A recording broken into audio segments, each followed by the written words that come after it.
Charlie Hebdo fête cette année ses 40 ans, ou plus exactement ses 35 ans, puisqu'il fut en fait le petit frère survivant de Harakiri. L'histoire commence quand l'ancêtre de Charlie, Harakiri, est interdit à cause de ce titre sur la mort du général de Gaulle. Alors j'ai un titre à vous montrer, mais comme je suis quelqu'un de bien élevé et que je respecte les gens qui nous regardent... J'ai un temps où critiquer, c'était gueuler dans le vide, ou c'était critiquer un gouvernement sur lequel on savait qu'on ne pouvait pas agir. C'était vraiment se payer des beaux gueulements. Maintenant est venu un temps où critiquer, on peut, je me trompe peut-être, mais on peut avoir l'espoir que ça sera entendu où il faut que ce soit et que ça pourra, si faiblement que ce soit, agir.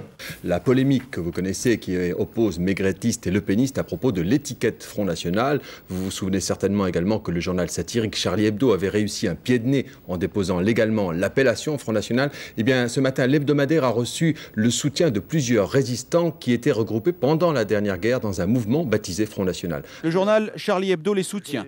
Il a également déposé le nom Front National à l'INPI.